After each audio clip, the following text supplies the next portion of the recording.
What's your take? How do you think the offense looked out there? Well, it was exciting. It's tough when you play against yourselves to evaluate. It's tough before you even watch the tape to evaluate. But from just a fan standpoint, I saw some good things. I saw a lot of energy. I saw guys competing, and it was fun the way we had the format. We made it a game. It wasn't a scrimmage, and guys were getting after it, and they truly wanted to win the game. So, as a coach, you like seeing the energy. You like seeing guys' excitement and the passion on the sidelines, and I was happy with it. Dylan Mitchell kind of had a coming out party today. Talk about Sure. Dylan. Well, he's been good all spring, and today is the first day where a lot of people saw how good he can be. Just an incredible kid. He's a great football player, but even a better person. For him to be able to function in a situation like today, as far as knowing our offense, he had to do a ton of work on his own. He's only been here for 3 months, so just real proud of him. It looked like it was a bit of a wind-up. It took a little while for guys to get settled in, and it took a little while for offense to really look like it was able to get going. Sure, that's a two-part thing. The defense is playing well. That's part of when the offense struggles, it's not always just because the offense doesn't execute, which we could have executed better. It's because the defense was playing pretty well. And then when you get in a game situation where there's actually crowd and there's the scenarios that it's just different than practice. The speed of the game, just the different distractions. Can you block things out? Can you focus and be assignment sound? And that's all stuff that we're playing a lot of young guys at young positions that we're going to get better at. Looks like Travis and Dakota, once they got going a little bit, they both looked like they had their moments, and Dakota had a couple really good throws in there too. Sure, I think they both did. Even Terry Wilson got in there and threw the ball well. Again, as a coach, you really can't analyze it until you watch the film. Because again, the coaches, we were treating this like a game. We were worried about the next call. We weren't sitting out there evaluating guys. We're like, well, how can we be successful and put our guys in position to win the football game, even though it was against ourselves. But you really can't, give an accurate assessment until you go back and watch the tape. Do you feel like you learned anything that you didn't see in the first 14 practices with a game-like situation? Today, not really. We've been scrimmaging like this, throughout spring ball and putting guys in game-like situations. And, for example, Dylan Mitchell, he made some plays today, but he's made plays all spring. And, our quarterbacks at times are really good, and at times they got to do some things better, and that's kind of been atypical all spring. Now they've all gotten better.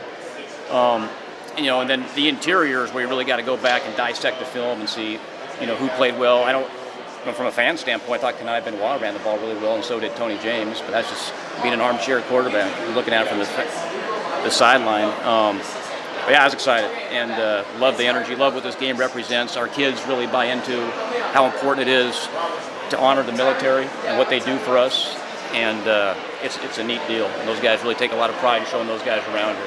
I feel like the quarterbacks handle the final drive for each quarterback in the game situation. I feel like they handled it really well. It was a neat. From a coaching standpoint, it's great to have situations like that. You can't plan it, especially in a game situation. And for Travis to manage a 2-minute drill and have some poise and not panic and be aware of down and distance, and did a great job getting the ball in the end zone. And same with Dakota too. Both those guys are doing a lot better job of knowing what the clock, where it is at all times, and being aware of down and distance. Which we try to do a lot of situational type stuff to prepare them for that, but you can't do enough. And it was good to see those guys felt comfortable in those situations today. Earlier this week, you said you were going to decide if Aaron Brown was going to get any time. What went into the decision of letting him play, and also what you'd like to see out of him after he had a couple catches? Sure. At the end of the day, it's the medical staff's decision. If they feel like we're not going to risk him getting hurt, then or if he can't get any worse, then we'll play him. But it's also, we want to be smart. We did that not just with Farrell, we did that with Royce. You notice Royce never got a handoff. Anyone notice that? Yeah, that was planned. We want to practice or protect our best players, and even Charles Nelson, he played a quarter. We wanted to be smart, but Farrell wanted to really play, and so we said, well, we'll give you a couple series, just for more so for him to have confidence. Say, hey, your rehab's going great, you're in a great position, and it was exciting. It gives our team a boost when guys like that go in there and make plays. Coach, how close do you think you are to establishing a depth chart at quarterback? The neat thing about fall camp's like 2 spring balls. So we feel like we have a ton of time. And because the way we rep, we get 140 live team reps every practice. That's a lot of reps. So both guys are going to get a ton of reps. And, we feel really good. We feel we could actually have more depth than we've had. We've had some great quarterbacks here, but we could have more depth than we've had here in the past. and we still got to have it. But those guys are getting better each day. It's tough to say. Going into fall camp right now, I like where both guys. They've both gotten better, but we have some time to let it play out. How astonishing is this Farrell Brown comeback in your mind from where he was? Yeah, it's amazing, especially when we were all there when the injury first happened, and just the initial prognosis was horrifying. I mean, it was scary. It was actually life-threatening. And then to go from, will he ever play football again? And then to go from, well, not only will he play, can he actually get back to where he was at? And then to have all those things fall in like clockwork, it's a miracle. And it's a tribute to our training staff and a tribute to his work ethic.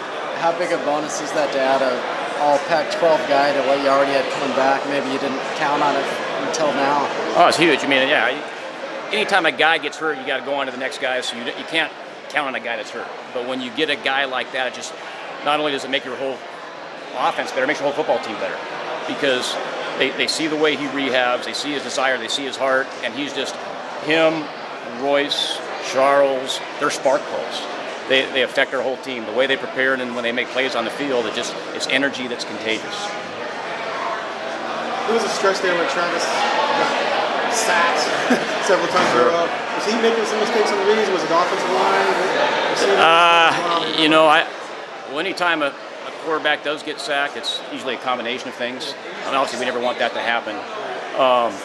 It'd be unfair for me to evaluate that until I watch the tape. Just seeing one time, it looked like you got to know when to get rid of it. And he could have got rid of it one time.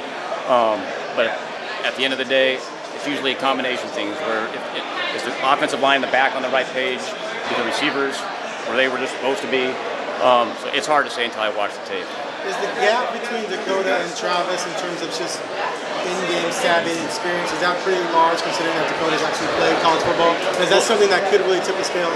Sure. Well, Dakota definitely has more experience in live game football situations and played at a high level, and that helped Vernon.